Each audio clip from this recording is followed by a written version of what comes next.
Alright, so today we're going to learn about recursion. Alright, so let's start out with this.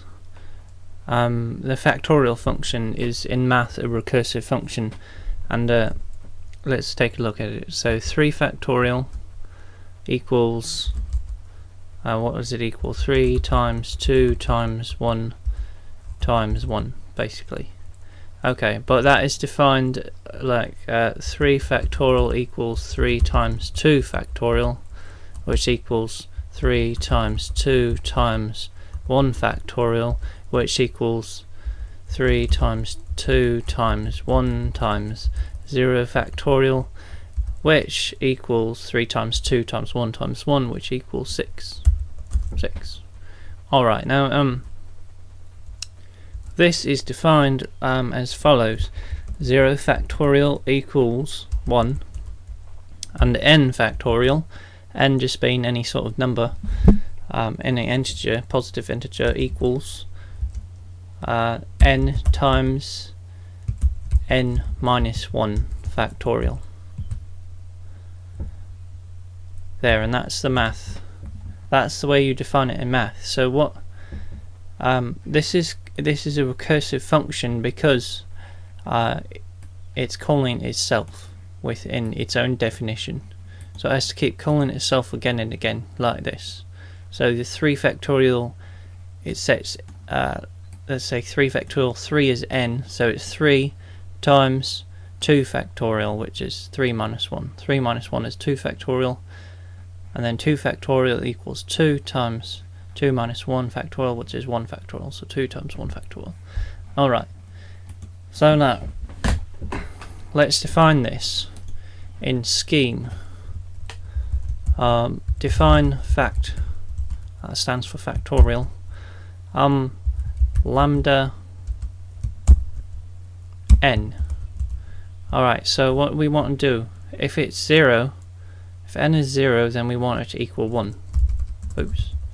If 0 n, then 1. Otherwise, then it's not 0, so we want to do this thing here, n times n, factorial of n minus 1. But it's very easy to do this, just reading the math function. So times n fact minus n1.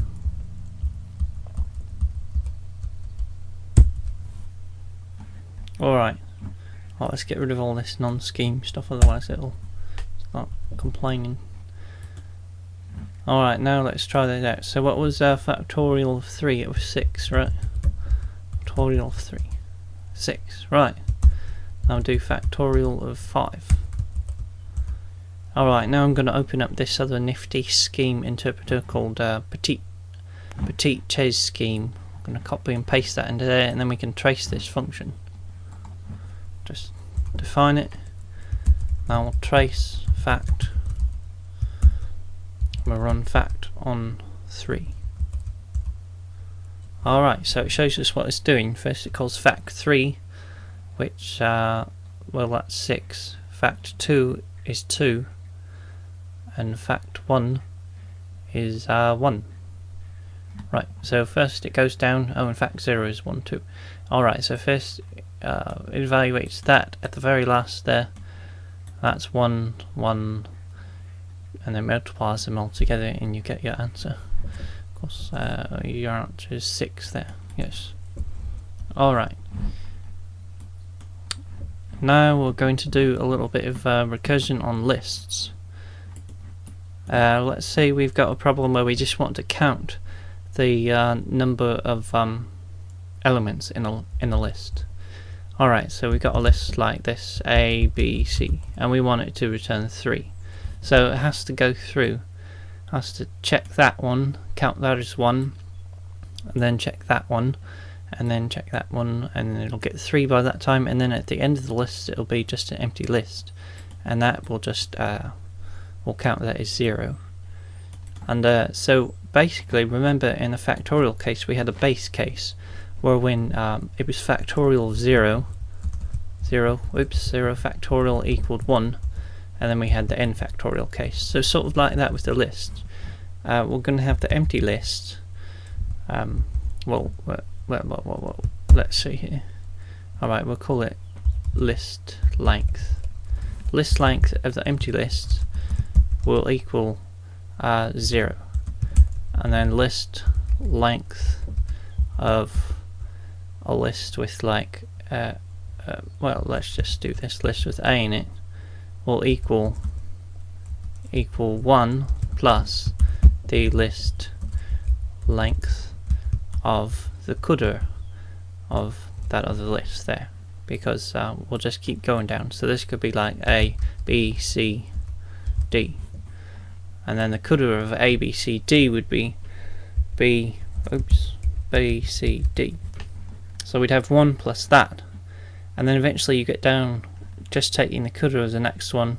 So this would be 1 plus 1.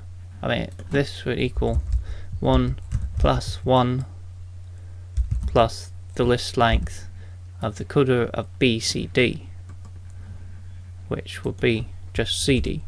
And so you get this down each time, and by the end you'll get this 1 plus 1 plus 1 plus 1 plus, and then the list length of the empty list, which is the last thing there, and that's just 0. So you'll get 1 plus 1 plus 1, which is 4. Alright, so let's define this. Define list length lambda ls. Now we say the base case here, if null. If null ls, that means it's an empty list, then we'll do 0. And otherwise we'll add 1, because we found one element at least, because it's not null, to the list length of the coulter of ls.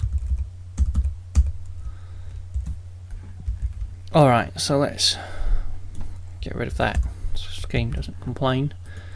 Run it. Now list length A, B, C, D. Oh no, we get 4. Alright, that's good. Now let's have hold on a second here.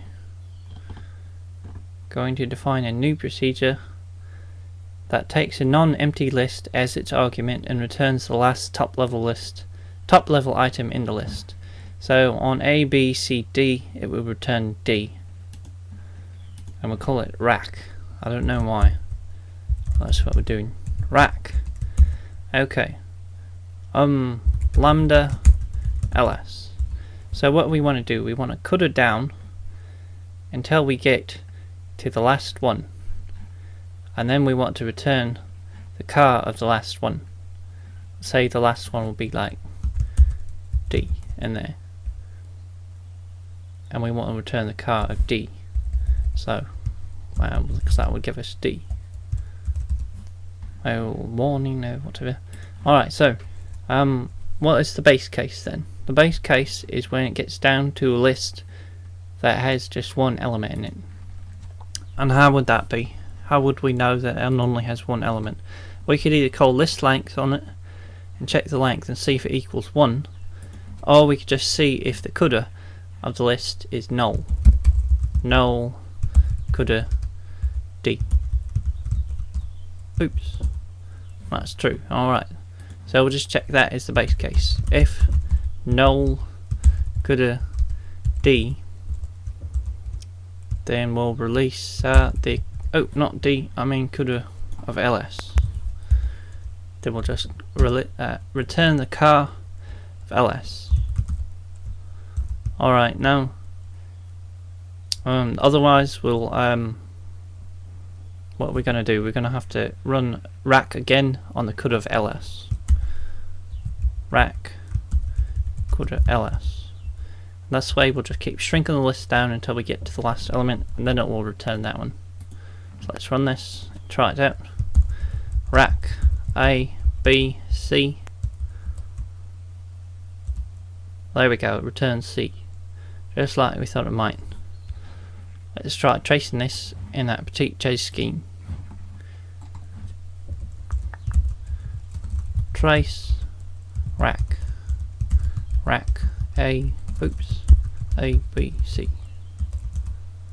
There we go. So it just calls rack A, B, C, calls rack B, C, calls rack C, and then at that point it says, well, that's a list with only one element, that must be the last one, and then it returns C. So that's how it works. We'll do more recursion in the next lesson, and in fact pretty much throughout this whole course.